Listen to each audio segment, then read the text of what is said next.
Two things I like. I like Star Wars, and I also like fan theories.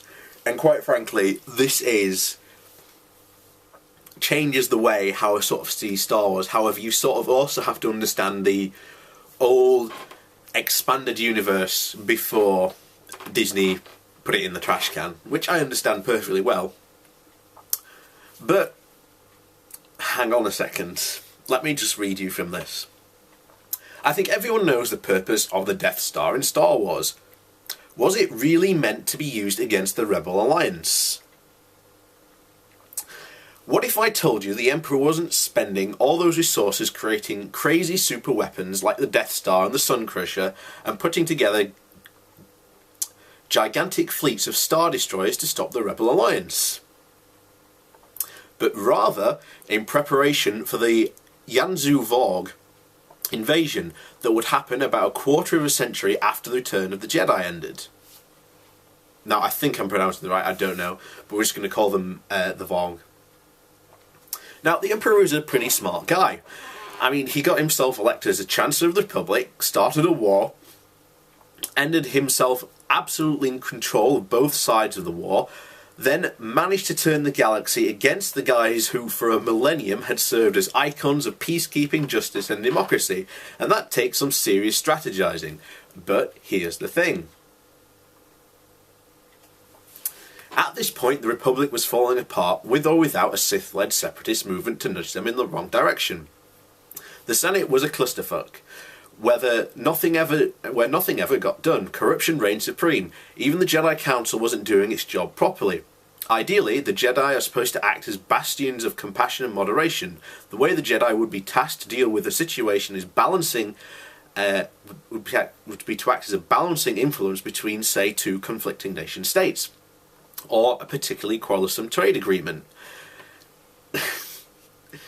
Everyone respected and would listen to a Jedi. And even without acting on behalf of the public, they should be able to arrive on a scene and be able to allow discussion and bureaucracy to flourish. Instead, the Jedi Council of the waning days of the Republic had grown inward and constructive, spending all their time meditating on the state of the galaxy and not enough time heading out there and fixing shit.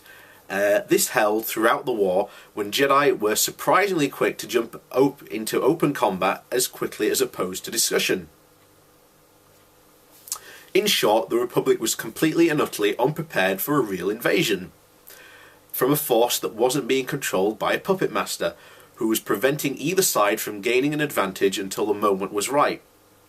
These kinds of fleets were commonplace in the Empire and would have not been impossible for the Republic to agree to create, let alone have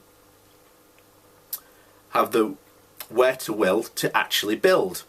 What Palpatine did was to take a failing system and tear it out by the roots, replacing it with a brutally efficient, military-industrialized focused society, one that would accurately prepare for an invasion of the scale of the Yonvor invasion already beginning.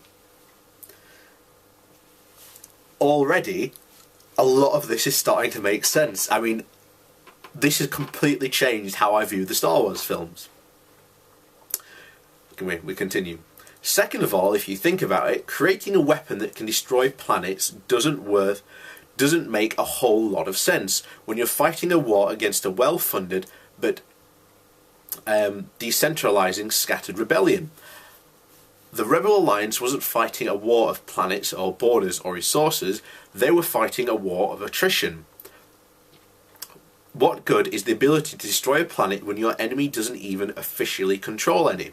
The destruction of Alderaan, the only notable use of the Death Star, was a move made by Grand Admiral Moff Tarkin, whose Tarkin doctrine, although it heavily influenced the way the Empire kept a tight grip on even the further systems, was not the ultimate purpose of the ultimate weapon. Tarkin was convinced that the Death Star was his tool, one of intimidation and despotism, that he could use to keep the Alliance, the biggest threat to his power, at bay, and we all know how that venture turned out. No, the real purpose of the Death Star was to be able to fight a force that can completely terraform an entire planet into a gigantic organic shipyard in a matter of months. and was backed by dozens of 100+ kilometre cross world ships. In fact, without the timely arrival of the seed of the original Yongzheng-Vor homeworld, Zomas Scalot and a Jedi-influenced heretic cult that was spurning a slave uprising, it is very unlikely that the denizens of the galaxy could have survived and a war at all under the leadership of the New Republic. That's true. In fact, it is not really even fair to say that they won.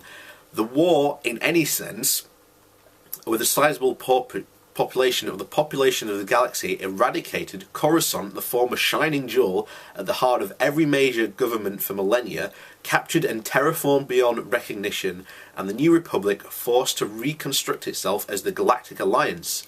Undoubtedly, for all its flaws, the Empire could have hammered out a far less prolific victory over the Vong, and if Palpatine hadn't underestimated the abilities of both the rebellion, he could have considered a comparable threat, and one young Jedi, perhaps the galaxy could have avoided the deaths of uncountable sentients during the Yongzheng-Vor years later. Oh my god. What if... I mean, I know the expanded universe is dead, but my god. If you think about it, that is an awesome storyline. And that completely changes the way you see Star Wars in the old expanded universe. Not gonna lie, that's awesome. Now, I know the expanded universe does take a lot of flack, and for every good story in the EU, there are like at least several really, really bad ones. But if you think about it, it does make sense, and he is right. Why would the Emperor build a device to destroy planets when, again, the Rebel Alliance didn't control any planets? They mainly used them as staging grounds where, again, they could fight the war, so they weren't really in control of the planets. So, again, completely changed the way you see Star Wars now, doesn't it?